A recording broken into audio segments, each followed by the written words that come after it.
Assalamualaikum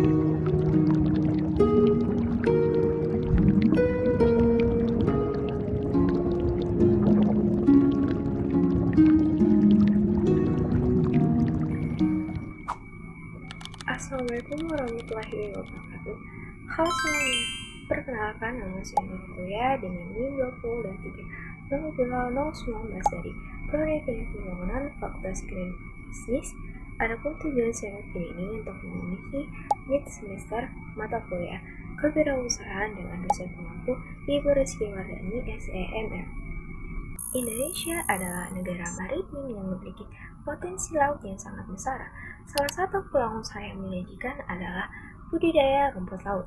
Selain memiliki permintaan yang pasar yang tinggi, usaha ini juga memiliki potensi meningkatkan ekonomi masyarakat pesisir. Pada kesempatan kali ini, saya akan memaparkan mengenai analisis peluang usaha budidaya rumput laut berdasarkan jurnal penelitian di Desa Tanah Raing, Sumba Timur. Rumput laut jenis Cavaficus alvarizi menjadi salah satu komoditas unggulan karena memiliki permintaan pasar yang terus meningkat baik di dalam maupun luar negeri. Berdasarkan jurnal penelitian, Desa Tanah Raing memiliki potensi yang besar dalam budidaya rumput laut karena memiliki kualitas perairan yang mendukung. Melihat potensi tersebut, saya menilai bahwa usaha budidaya rumput laut sangat layak dikembangkan sebagai bisnis masa depan. Adapun usaha yang saya ambil yaitu Sikro Nusantara, yaitu usaha dan penjualan rumput laut yang berkualitas. Adapun konsep yang saya ambil yaitu menghasilkan rumput laut dengan berkualitas tinggi dengan sistem yang efisien, ramah lingkungan, dan memiliki nilai ekonomi yang tinggi. Rumput laut memiliki manfaat dan digunakan dalam industri makanan, kosmetik, farmasi, hingga bahan baku agar-agar. Permintaan pasar yang tinggi menjadikan usaha budidaya rumput laut sebagai peluang bisnis yang menjanjikan.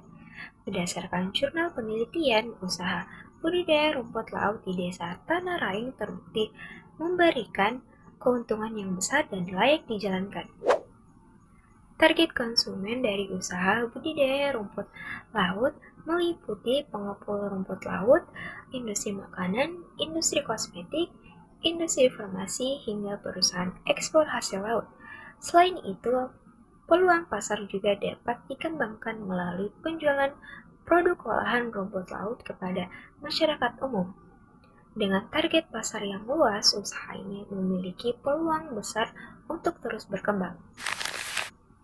Strategi pemasaran yang pertama yaitu menjual hasil panen kepada pengepul atau distributor hasil rumput laut.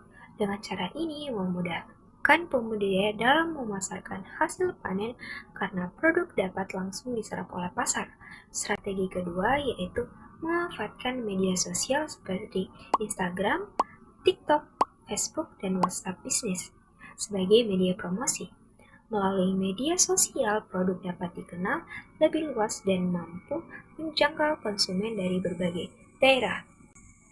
Selain itu, usaha ini juga dapat dikembangkan dengan produk olahan rumput laut seperti keripik rumput laut, jelly, minuman rumput laut, hingga produk kecantikan alami.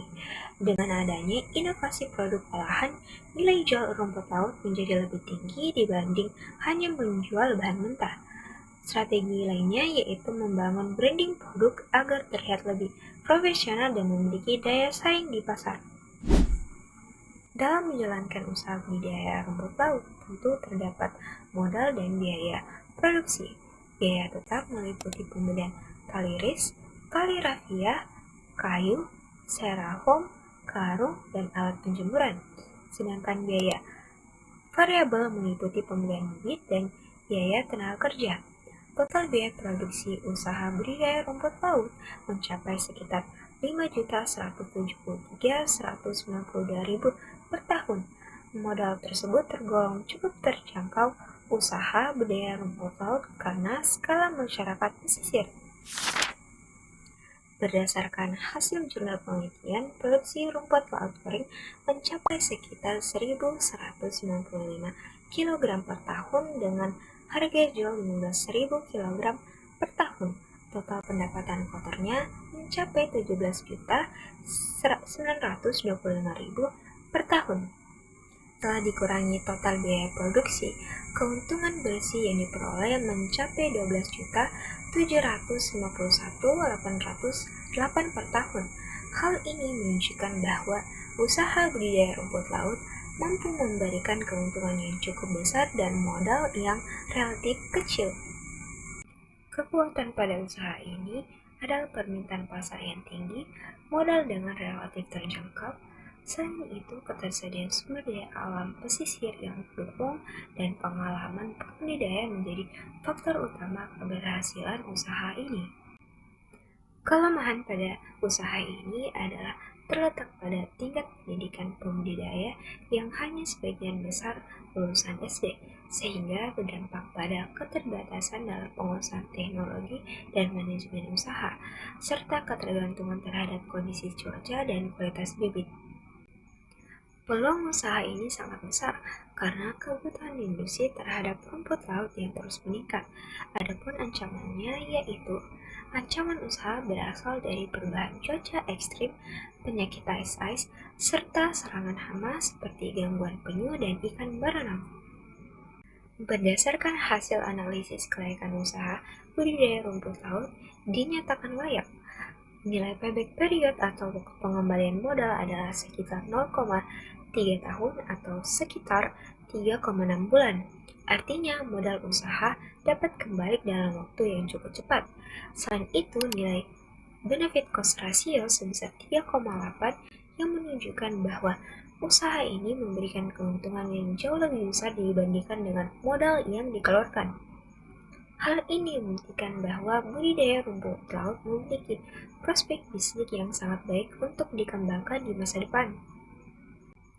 Kesimpulan dan alasan usaha tersebut layak dijalankan berdasarkan hasil jurnal penelitian yang telah dilakukan dapat disimpulkan bahwa usaha budidaya rumput laut merupakan usaha yang menguntungkan, layak dijalankan, dan memiliki prospek yang menjanjikan. Dengan tingginya permintaan pasar, biaya produksi relatif terjangkau, serta keuntungan yang cukup besar, budidaya rumput laut dapat menjadi peluang bisnis yang berpotensi bagi masyarakat pesisir Indonesia. Selain memberikan keuntungan ekonomi, usaha ini juga mampu membuka lapangan kerja dan meningkatkan kesejahteraan masyarakat. Oleh karena itu, budidaya rumput laut yang layak untuk terus dikembangkan sebagai salah satu sektor usaha unggulan di Indonesia. Baik, itulah tadi pemaparan dari saya mengenai analisis peluang usaha budidaya rumput laut yang berada di Desa Taranaim, Sumba Timur. Sekian dari saya. Assalamualaikum warahmatullahi wabarakatuh. Terima kasih.